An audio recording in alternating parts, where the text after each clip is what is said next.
dare I say it, most importantly, it is Gender Equality Day, and it is a total pleasure, thank you ladies, it's a total pleasure to welcome to our stage this afternoon not only the esteemed Planetary Guardians, many of them, led by the wonderful Jean here, but also two of our wonderful Extreme Hangout Local hosts who've done us the honor in hosting Extreme Hangout Locals in the countries that they come from, away from COP, throughout the rest of the course of the year. So without further ado, please, may I invite the panelists to come up to the stage. Welcome, everybody. Thank you. Okay, thank you guys. Come on up, you made it, I know. And I just want to say massive thanks to Extreme Hangout, to Amber, to Angus, to Annika, to Teresa, to everyone who's been amazing. Grab a seat, you guys. I'm going to sit at the very end down here. And can I also just say a huge thank you to everyone in the audience, because I know it is super, super hot. I'm going to move over here so I don't have my back to you guys. There we go. So thank you guys for joining us. And just to kick off, today's Finance Day. It's hot. Today's Finance Day, and there's no way we're going to reach our goals unless we change our global financial architecture. That is super clear. So we have an amazing panel to talk about that, and that's what we're going to focus on today. A little bit of background on the Planetary Guardians before we start. So we had the great privilege and pleasure to work with Johan Rockström over the last 13 years or so, and he and 28 other scientists created the Planetary Boundaries. So it's 9 boundaries that we need to stay within to stay in a safe operating space for humanity. And of course, climate is one of those, but it's also biodiversity, it's also land use, chemical pollution. And we really believe that we can't disconnect climate and planet. The two need to be together. And there's no way we're going to have a safe landing on climate unless we start to focus on the whole planet. So we've been very fortunate to bring together and partner with Johan on the Planetary Guardians. And I want to give a call out to Jess on the Planetary Guardians team, who's in the back there, and she won't wave her hand even if I ask her, who helped us organize all this, and also to Maria, who's sitting here, who helped us from the very beginning in starting up the Planetary Guardians. A huge thank you. And we have 4 Planetary Guardians with us. So we have Hindou, Naoko, Ralph, and Hiro. And we're also super lucky. I just had a few minutes with Kevin and Humphrey, and they are activists that are with us today as well. So I'm going to introduce them in a second, but we thought what we'd do is just show a quick video just to give a flavor for who the Planetary Guardians are. So if we can go ahead and roll the video. Maybe while we wait for them to do that, we'll just have a quick set of introductions. And what I thought we'd do, because there's 6 of you and you're not going to want to hear my voice for hours introducing you, I thought if each of you could just introduce yourself very briefly, but then also answer one question, and that's if you could change one thing in the global financial architecture to put the planet at the center, what would you change? One thing. So who wants to go first?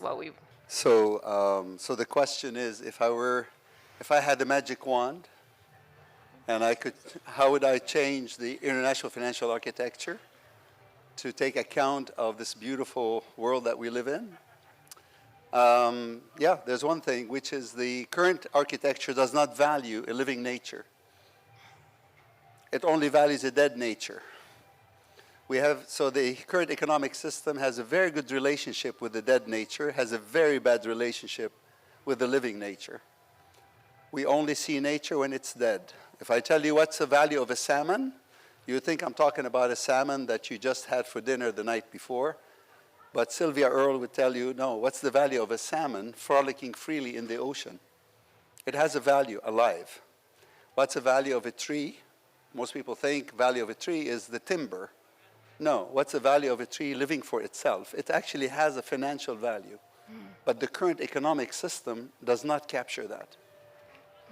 So if I could choose one thing, change one thing, I would change the paradigm completely and build a paradigm that takes nature, a living nature, values a living nature, and make nature sort of the center of the system, then rebuild the whole system around it. And guess what? You live happily ever after. And Ralph, you have to introduce yourself too. So until a few months ago, I've been at the IMF for 25 years. I was in the markets. I was a professor. I came from physics into statistics, into finance, into economics. And I used to play in bands also. So I've been around for a while. So afterwards, we're going to have some music to thank all of you guys. Hindou. Yeah, I will love her music because after all this negotiation, it will be nice to have some music. So I support what Jen said. My name is Hindou Oumarou Ibrahim. I'm from Chad, an indigenous woman from Bororo people. Creativity and energy, but we cannot do It's what very we want to bright. do I'm so sorry. if we don't have our wisdom to guide us. Experience. Oops. Yeah, this is me. No, I'm kidding. So yeah, I'm coming from Bororo Indigenous Peoples of Chad, and I'm a co-chair of the International Indigenous People Forum on Climate Change that I'm negotiating. If I have to change one thing on finance, it is the financial peoples and the bankers have to adopt to the peoples who are implementing the solutions on the ground. It's not the peoples who have to adapt to all the requirements of the financial institutions and what they want. Because without the people who are protecting the nature, there will be no economy who will be sustainable at all. We know how to manage the land. As indigenous peoples, we protect 80% of the world's biodiversity. We did that only with our traditional knowledge for centuries. We do not speak all the language that are internationals. Our grandmothers, aunties, they are not dealing with a complicated Excel sheet, but they know how to protect the nature forever. They know how to conserve the environment that are giving those bankers money. So it is time that the banker adopt to my grandmother, but not my grandmother adopt to the criteria of the banker. Bravo. Thank you so much. My name is Humphrey Mrema, chairman of Youth Survival Organization from Tanzania. If I could change one thing in the global financial architecture, I could make sure that we have policies that divest from fossil fuel, renewable energy to renewable energy. More than 70% of the emission comes from energy, and this is fossil fuel. We need to channel the trillions of dollars that have been invested in fossil fuel to be invested in clean energy. It's literally meaning that we are shifting this amount of money from the cause of climate change to the solution of climate change, which is clean and renewable energy. Thank you, Humphrey. Did you introduce? Yeah, you did. I have introduced myself. Yeah. Humphrey Mrema, chairman of Youth Survival Organization from Tanzania. Thanks. Okay, yes. My name is Kevin Mtai from Kenya. I'm the co-founder of Kenya Environmental Action Network and also the global director at Earth Pricing. So for me, I will just change to make sure that everyone, especially from the grassroots area, indigenous people, women, they are on the table in the financial architecture. Yeah. Great, thank you. Good afternoon. My name is Hiro Mizuno. I grew up in finance and asset management. I used to run the Japanese government pension fund, which was the world's largest pension fund with $1.7 trillion. So probably I sat on the top of financial supply, financial ecosystem. And then if I can change one thing to change the whole financial system, I wouldn't have struggled this much. Financial ecosystem is so complicated and so interdependent on each other. So it's very hard to change one player to really change the system. But one of the top lesson I learned from, just trying to manage the biggest pension fund from top down was that the financial system is a huge machine, always looking for and very hungry for new information. And then once they got the new information, particularly as a set of data, the machine starts moving. And at the moment, these climate and also the nature kind of things, if you ask a lot of bankers or financiers in this green zone or blue zone, they actually believe this is an issue, we need to deal with it. But we just don't have the data to start processing. So I think things like this planetary boundary or some of the way to just put the data set in their machine, I think they will start moving. That's unfortunately financial industry, not the industry driven by belief, driven by sentiment. This is the industry driven by numbers and the data. So I think that's what we need to change the system. Thank you, Hiro. Okay, good afternoon, everybody. My name is Naoko Ishii, currently with the University of Tokyo, but I started my career at the Ministry of Finance Japan, moved to IMF, moved to the World Bank, so that I'm more like a hardcore economist than being the practitioner. My life has completely changed about a decade ago when I was elected as the CEO of the GEF. GEF is Global Environment Facility, and introduced to Johan Rockström, who showed me this planetary boundaries. Really shocking that we were in such a crisis, environmental crisis. But also I was shocked at why I didn't know it for 30 years in the practitioner's world. I think there is a world who do not want to listen to, or who do not want to digest those information, happily living in that continent, but somehow I'm able to cross over from that continent to this continent. So I'm really trying to see how I could really make the bridge of those two camps. So one thing I really want to change, if I can, is actually very close to what Ralph, you said. The current economic system, financial system, doesn't really appreciate the true value of the natural capital. And if we were able to find a way to valuation of the natural capital, then it will really change. But it's such a hard work. As Hiro mentioned, every financial system is so intertwined, that and it's not really easy to kind of, segment it and change it. It has to really, in a sense, come from the top level of valuation of the natural capital. But even if the data help us to change that, the metrics, who is really putting the value of those natural capital? Water could be industrial water, agricultural water, the life of the water, but also part of the ecosystem. So it quite depends on who actually put the monetary value on those natural capital. That's where I think governance issue comes in. Who is in a driver's seat or decision-making seat to put the monetary value on the natural capital? That's where I think we were stuck, and we couldn't really figure out yet that the fact would be this governance mechanism of natural capital accounting. And how because it seems like such common sense when you really step back and think about it, that there should be a living planet at the center of all we do. It keeps us alive, yet we're still paying trillions of dollars in subsidies that do the opposite and that kill the planet. So what are the barriers? Why? It's absurd when you really step back and think about it. What are the barriers that are stopping us from moving as human beings? Anyone can answer that question. So when you talk about the value of a living system, where do you start? So we know how to value, dead things, but valuing a living system is something new for us. For example, in 2019, when I was still at the IMF, we published a paper valuing the services of a living whale. And everybody was saying, why would you do something like that? I said, because the whale is a great ally in the fight against climate change. It sequesters carbon equivalent to 30,000 trees. Did you know that? The scientists knew that, but we, as economists, didn't know it, right?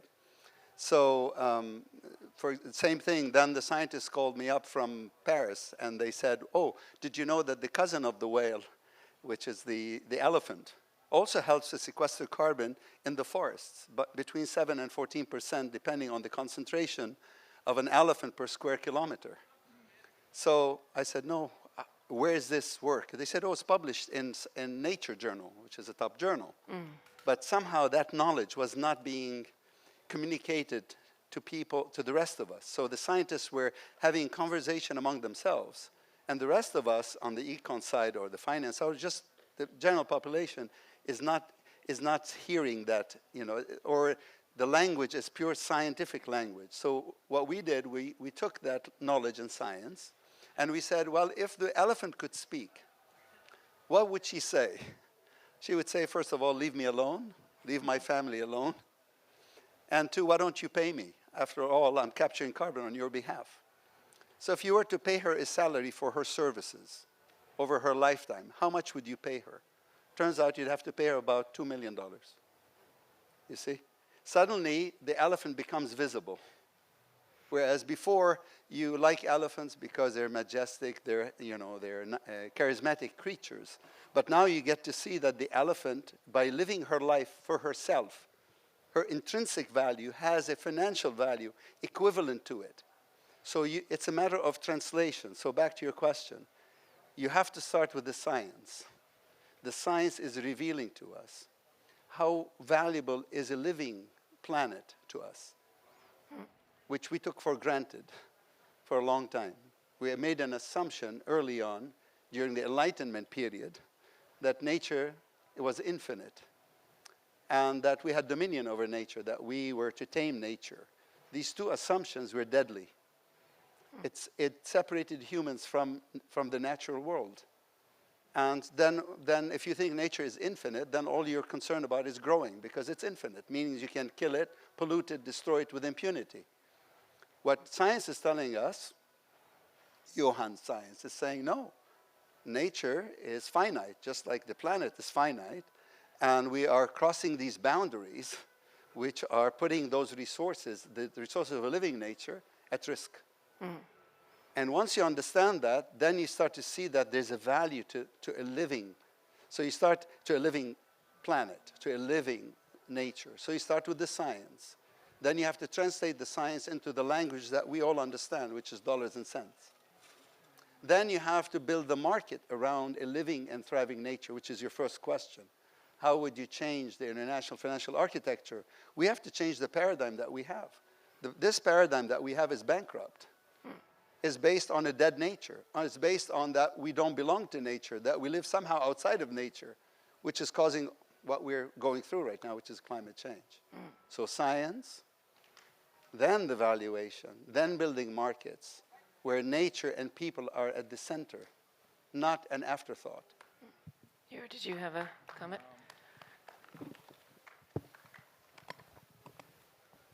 Yeah, I agree with Ralph, but the one thing struck me is like, you know, it's not about the people just neither not informed by the scientists or they don't believe in it. And a lot of cases, like they know what's the problem, but the fear of losing the job, losing the business really got in our way. And then the wider finance sector, I always think investor like, you know, pension fund is easy.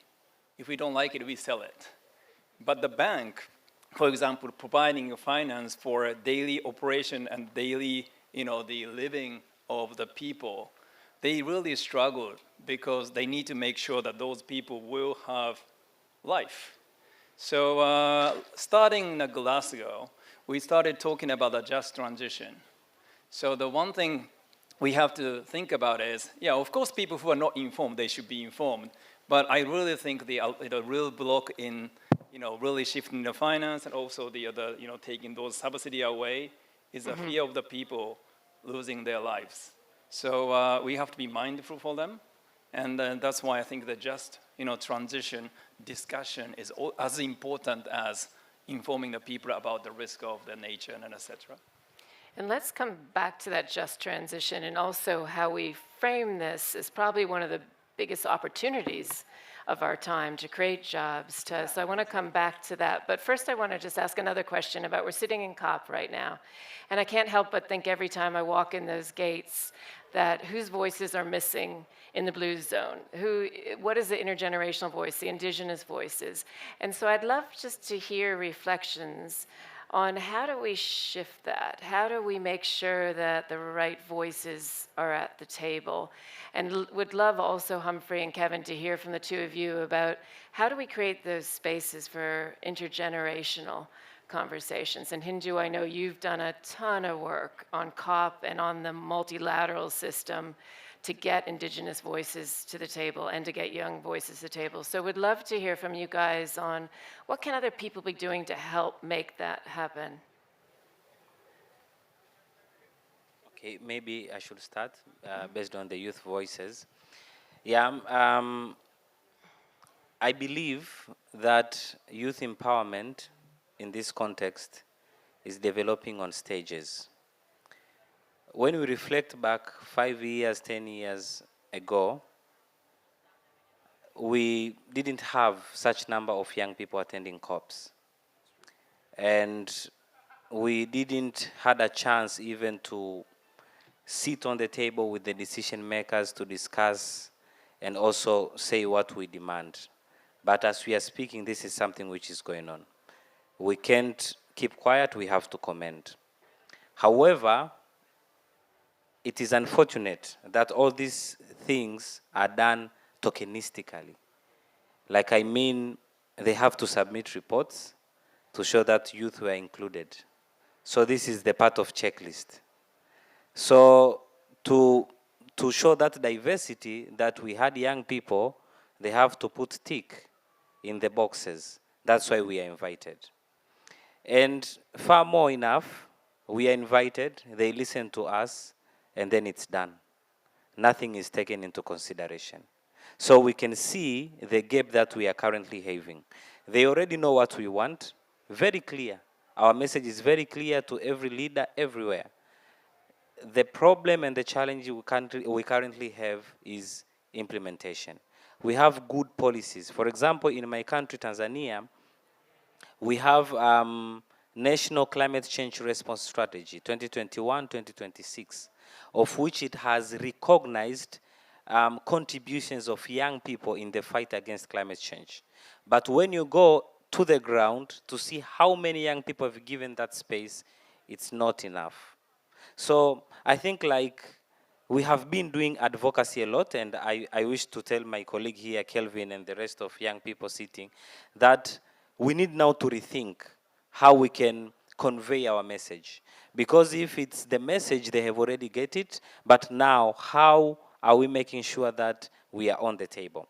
Lastly, I remember last year I was attending a certain conference and I emphasized this, like, we need to be on the table. Then one of the participants called me later and said, so you want us to go out? We have not yet retired. We have to be there.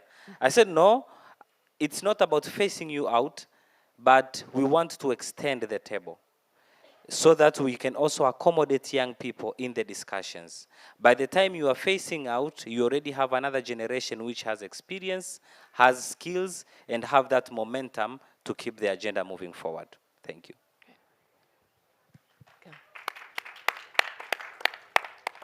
Okay, yeah, also for me, yeah, I can talk about, you find most of the youth is very difficult for them to come to COP. First of all, to get even a badge to attend COP, it is very difficult. And here I'm talking about party badge for negotiation. And also another thing is, I was talking to one of my friends, he told me, you know, even, I have not eaten for 3 days here in COP.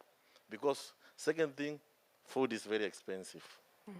And for them to come and survive in this COP, for them to negotiate, you see here we are talking about expense. And you find most of them, they are from NGO, which most of them you see they are volunteer. And for me, it's like, if you are not in the menu, can you put us on the table? Because you find most of the youth, they are not taking us serious. And also I can talk maybe in perspective of women. You find, like, I've been trying to see, most of this COP, we have been having the president of COP, most of them, they have been men. I hope next time we are going to have a woman president. Because I remember the time you were in Egypt, because the minister of Egypt during that time of environment, she was a woman. So I was thinking she was to be the COP president. But you find that It was a men. They usually prefer men than women, and also youth. Because if they were to give a youth a chance to go there, maybe to speak in those global sessions, they usually need for them to write them the notes, the speech. They don't want them to say what they believe. They want to control you, to control your mind, to say you need to go there and say this and this, not this and this. So that's another thing we need also to make sure that we're able to remove. Because you can't invite me to come to speak to the world leader and then you give me a speech.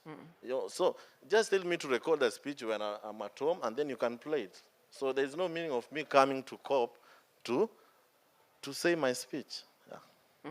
Thank you.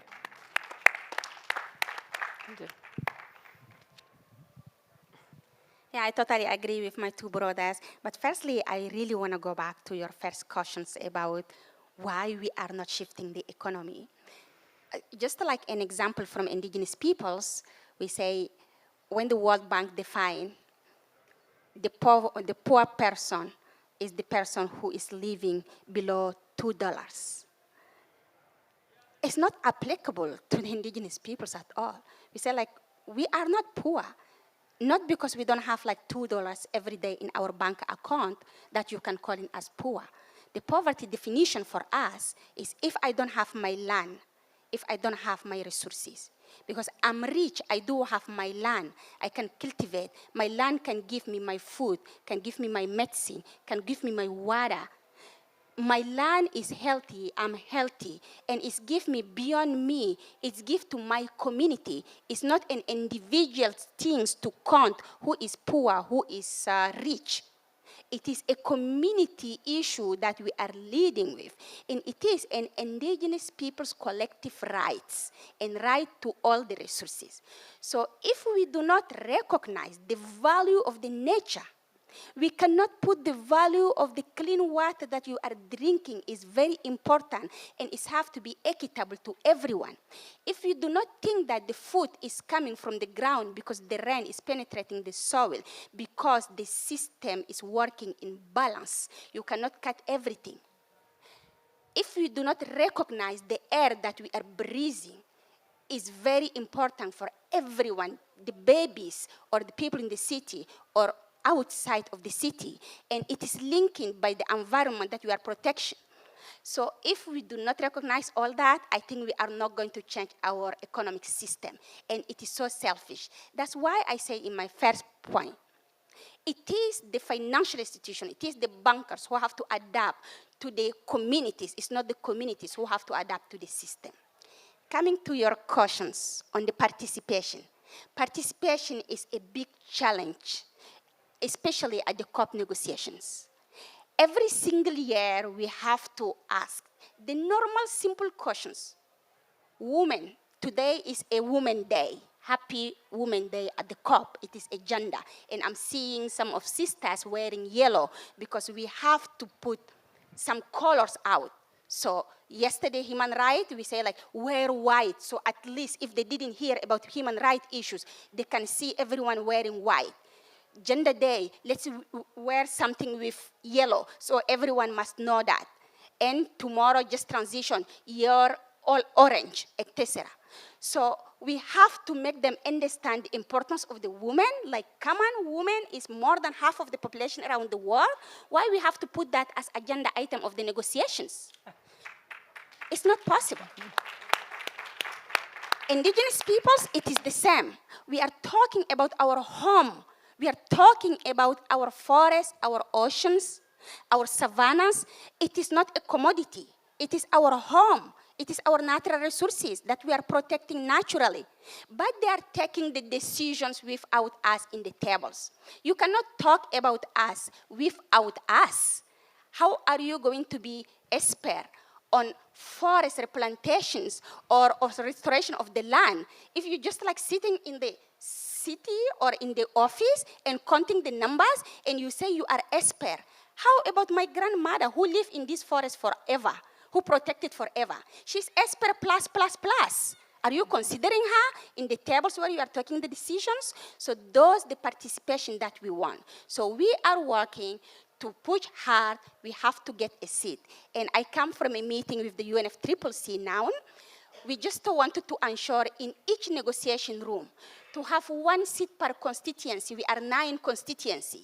And the question will come, it is a party driving. If a party come and sit in an indigenous people seat or women's seat or youth seat, if we tell them like, leave, the other party is going to say like, we are driving while you are going to move. I'm like, no, it is the decision of the COP. At least those seats must be implemented. So if I come in the room, they can tell me, go out because you are from the NGO. If they sit in my seat, you cannot tell them, go out. Where is the equity and justice and implementation of the decision? So the decision that they take in the COP must be implemented to ensure the just and equitable seat in the tables of all the constituency, including indigenous peoples. Thank you, Joe. It's going to be very difficult to follow Hindu. Such a passion and conviction, right? Well, but it's not only youth or indigenous people who are not able to enter into the negotiation room. I'm not able to enter into the negotiation room. Well, I may not want to, but this is going to be my maybe 20 years to COP or something like that. Half that climate change, but the other half biodiversity, land degradation, and Minamata Treaty. I just want to share with you a little bit of my experience for the last decade or so. I have observed quite a change of how the COP is running, is run.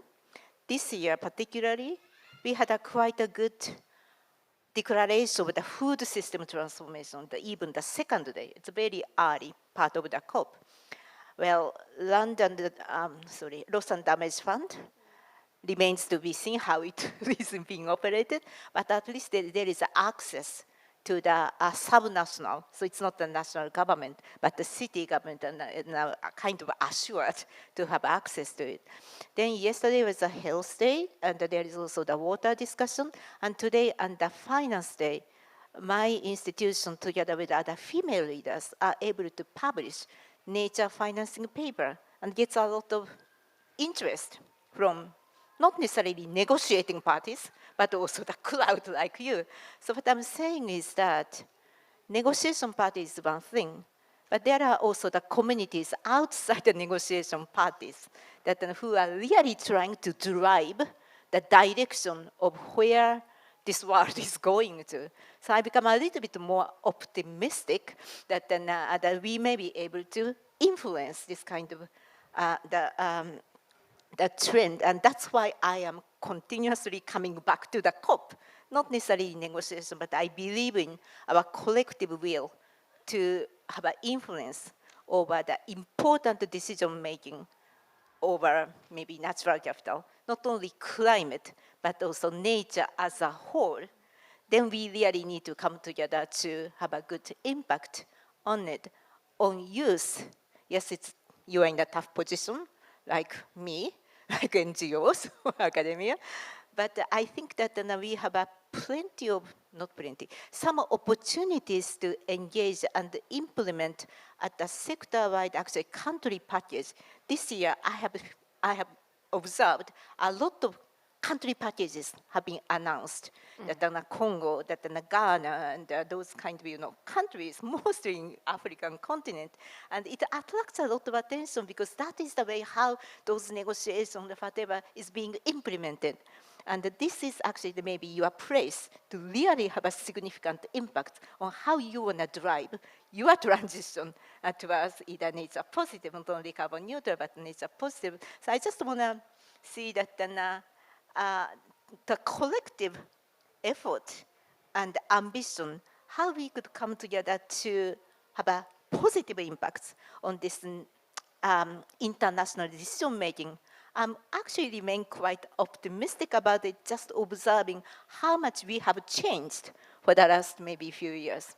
So back to you. Thanks for that. And I'm gonna open up to questions in the audience. So get ready. We just thought we'd play the video very quickly. So I have to go occupy our seat over there at the blue zone. I apologize. And you can see Hindou on the screen soon. Thank you.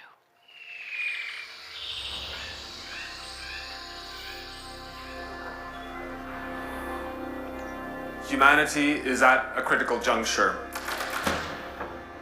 We're in the midst of this unprecedented global crisis. We're at risk of destabilizing the whole planet.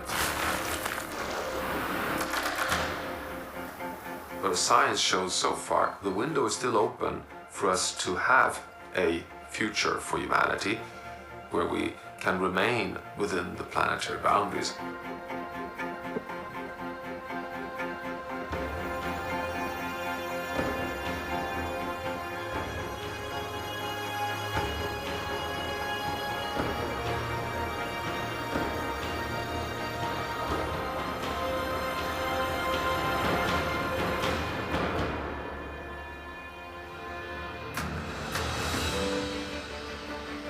We have to understand what's going on and why.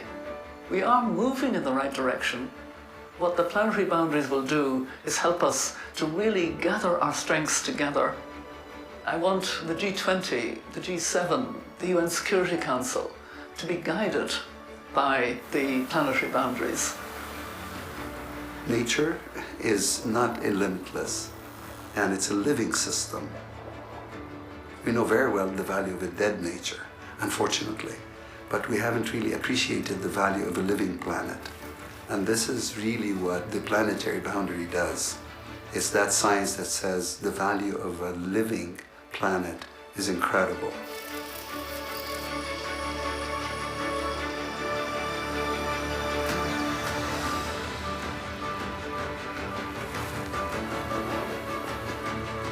If we don't work together, if we don't cooperate, every country, every region, all of us, we will never achieve the objectives.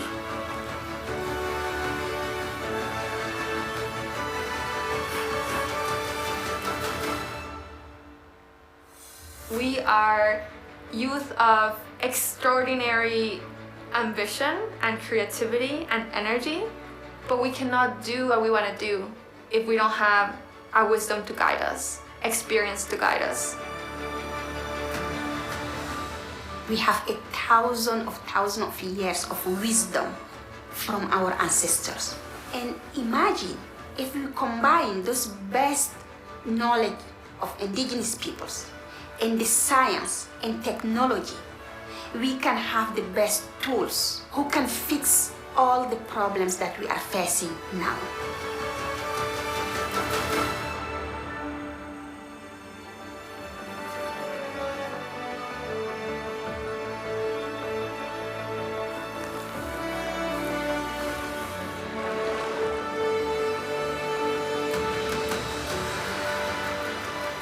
There's so many things that everybody and each of us can do. We are all guardians. You are guardians. Your decision can help the planet to thrive. We must all take our responsibility and feel not just the responsibility, but also the privilege of being guardians of our future. We've got this.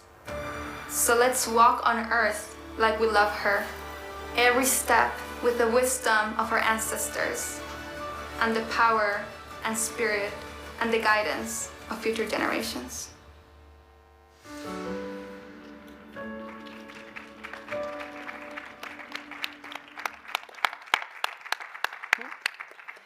Great. Now we'd love to open it up to the floor for any questions. So just raise your hand. Any questions? Up there? I actually have a question to Kevin, because you were part of the loss and damage fund that got this. So I'd love to hear how you helped mobilize youth behind that. Okay, yeah, thank you very much. So I'm a part of the Loss and Damage Youth Coalition, and I'm very happy because also in the Youth and Children Pavilion, we were able to launch the grant, especially to give out to the Global South organization, the grassroots organization. And it's around because there was an organization which was able to donate to give us the fund to give out to different organizations, and it was around 270 something thousand. For me, it's very important for everyone, because even in this COP, we have been seeing how different countries, they have been saying they are going to give out money in terms of millions. And I remember very well the time we were in COP26 in Glasgow, the former President Obama was there, and I think a few years ago they were able to play they are going to give out 100 million. And up to now, we are not talking about millions, because the value has go high, so they need to be in terms of trillion. Most of the countries, they have been saying, German have been saying they are going to give 100 million. I think different countries, 100 million, some millions, but we don't want in millions. We want them in trillions, because different countries, now, here I'm talking about Africa, they are suffering. Country like, I'm from Kenya, we had a flood in Mombasa, in part of the coastal region. Many houses, there were destruction. And we have been seeing the way effect of loss and damage in most countries in Africa. They are not destroying environment, but also they are destroying the culture, because you have been seeing some people, their culture is losing because of effects of loss and damage. And the way the world, they want to tackle loss and damage, they want to track all the results, not the source. Because in COP, we need to talk about how we are going to phase out fossil fuel, not about how we are going to negotiate to put these people in table, to continue talking to them, because as we continue, many people are dying. Every year, people are dying because of the effects of fossil fuel.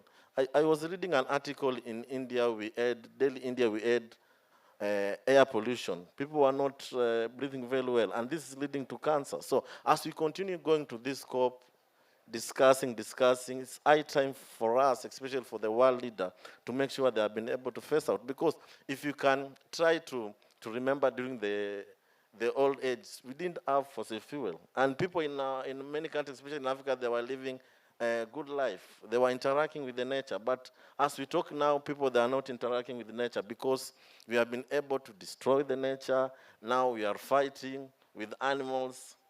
And this has led also to many diseases, because even they were saying COVID-19 was due to China, and it was China, I think it was China, interfere with the environment of the animals, because we are just want to go to the forest to destroy the forest, and then the animals, they want to attack. And through eating this animal, that's why COVID-19 came out, because there was a research which was done.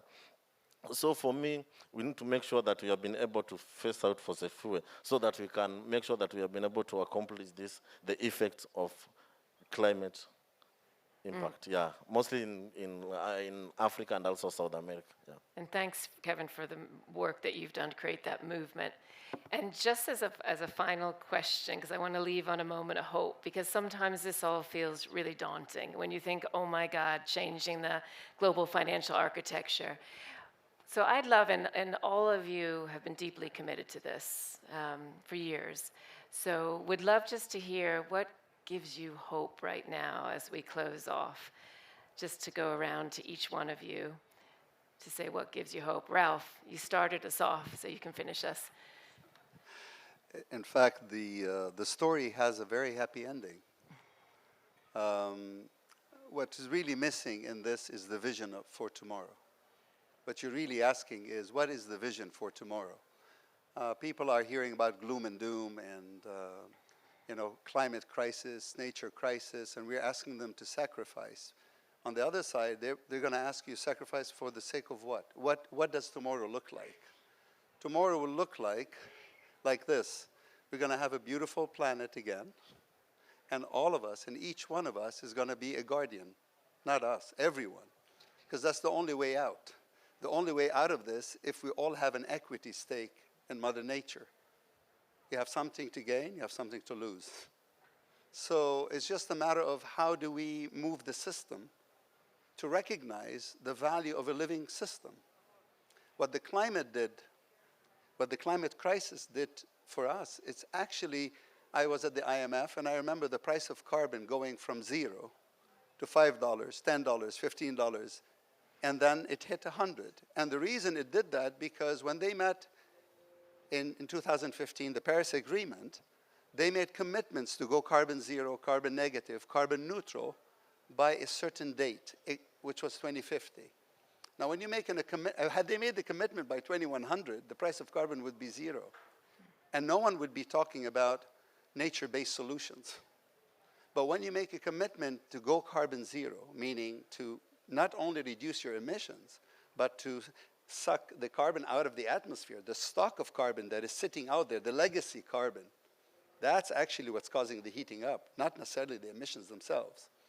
You need nature. So suddenly nature became important. There was a demand for living nature service. That wasn't there before. That's what the price of carbon is telling you. It's just a signal of how important is a living nature to us. So going forward, we want to build on this, because it's not only about carbon, it's about biodiversity, it's about ecosystem services. Nature produces a lot of other things than just capturing carbon. Everything we do is in nature, and nature is our home.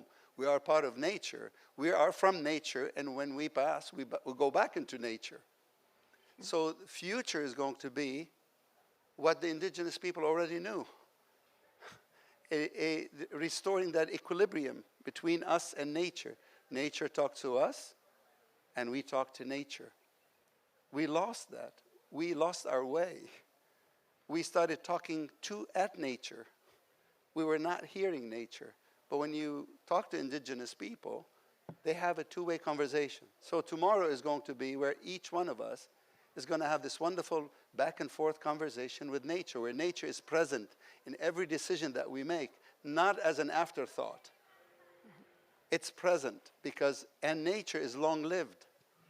That's why indigenous people are the guardians, because they think in 100-year terms. They think long-lived, and nature needs someone to care for it because it's long-lived. So this story has a beautiful ending. It's a problem we created for ourselves, and we are a very creative species. We can get ourselves out of it too, by recognizing how valuable it is to have a beautiful, living, thriving planet. Enough talk, let's get on with it, with the business. Thank you, Ralph. Yeah.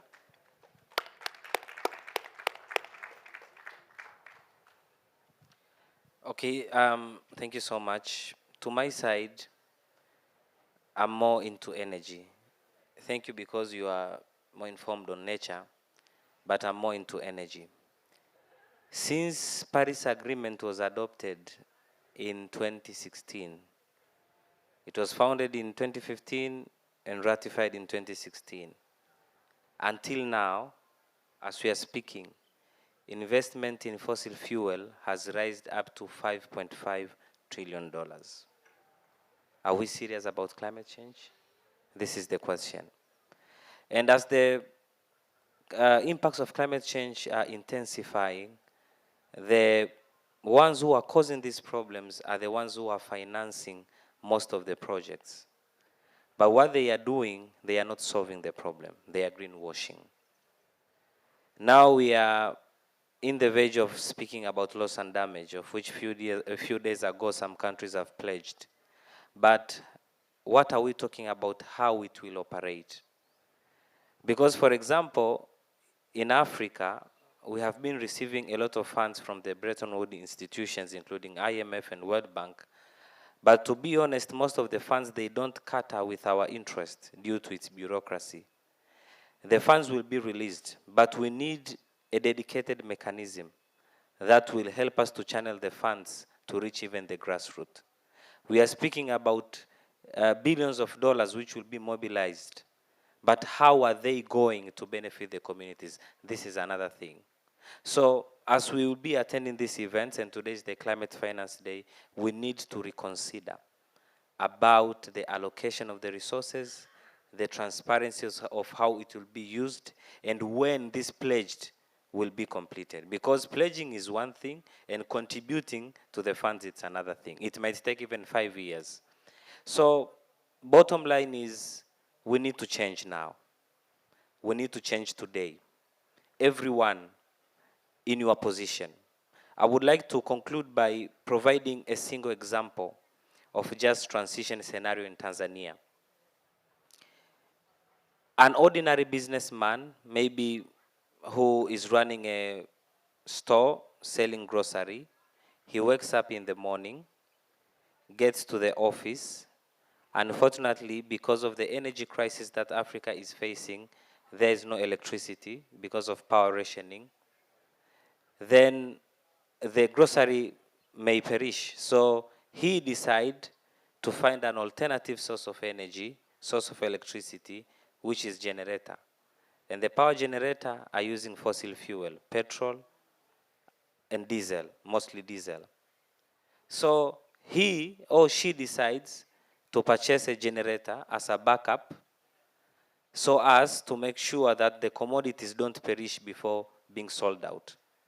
And when he or she gets an order, he or she uses a motorbike, a motorcycle to deliver that order. A motorbike uses fossil fuel.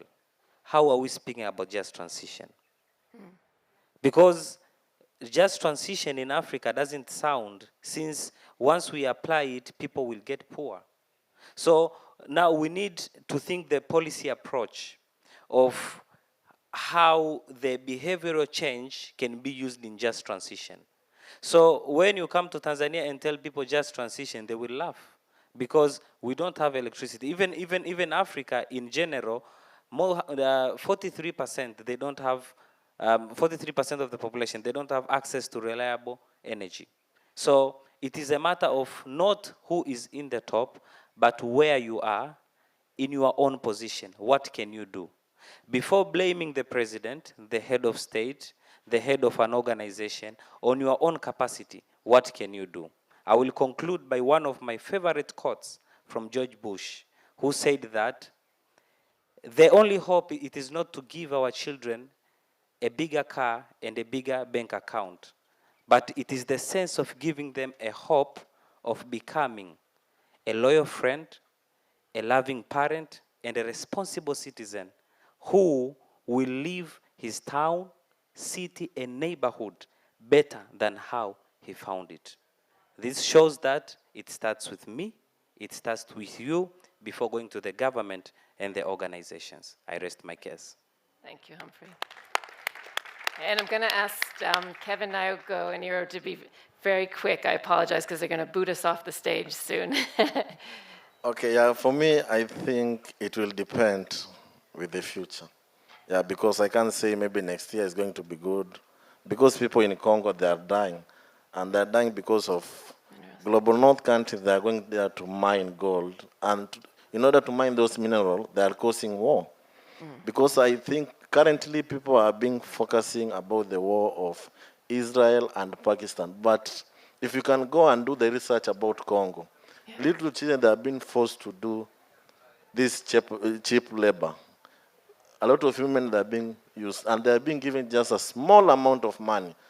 But who is going to help Africa? That is just the question. Because a lot of people are focusing the case to other countries, but what about our own Africa? People are dying, so we need help also in Africa. Great, thank you. So thank you very much. I mean, the last 5 COPs, I spent most time in the blue zone side.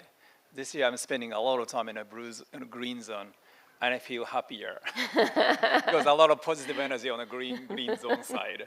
But I think with all due respect for the indigenous protecting the nature for all of us, but this problem is an industrial problem. Our industry really created this problem, and we probably need an industrial solution to do that because we don't have a time to really fix this problem. And then 7 years ago, I started my activism for sustainability, investment, and sustainability finance. I always have to spend a time trying to make sure the other CIO agree we have a problem. But now everybody agree we have a problem. And then although from your perspective, it's a bit frustrating, but we have been spending a lot of time trying to fix this problem. And then, as I said, finance and economics, industrial economic system, nobody can single-handedly change it. So you really need everybody keep working, and everybody around here keep sending the very positive vibes to those people actually seriously working to change the system. So thank you very much for all your good vibes. Thank you. And Naoko, over to you to close us out. I cannot agree more with all of you, Ralph, on the need of the valuation of the natural capital. And Hiro, we are stuck in the current industrial system, which does not value the natural capital, but which has a lot of incentive to continue to destroy the nature. And you are dead right that we are not single-handedly change it. We have to find a way to change the game of the rule, either carbon pricing, or that how to remove the bad subsidy, or actually more maybe importantly, that putting the positive value of the nature and putting the negative value of the externalities. And this has to really come from the top of the policymakers internationally, because again, just one country cannot do it because they may lose the competitiveness. So to keep the competitiveness, give the incentive for business to move together, we have to find a way that how we can do those changing the rule of the game all together, simultaneously, together. And through that, we also have to think that how we can do just element of the transition, because without you, we cannot really move sustainably. So my hope of the last 4 days here, we were able to publish the financing nature paper, which has not been done in the past 5 years. Finally, we got it with 5 other female leaders, and it already attracted a lot of interest. This gives me a lot of hope that we are able to chart some way going forward together with those female leadership.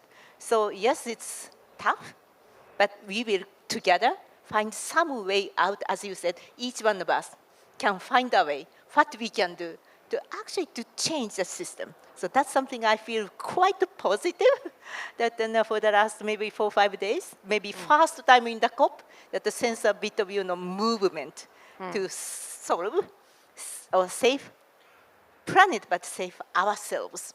And we can do it all together. Thank you so much. And the key is speed and scale. We have 84 months to 2030 right now, and every single day counts. And one of my favorite quotes is from Archbishop Tutu, where he said, "We are prisoners of hope." And I think if we lose that hope, but it has to be hope coupled with action, and we have to move quickly now, no question. So can we give a big round of applause for all the panelists? Huge thank you, guys.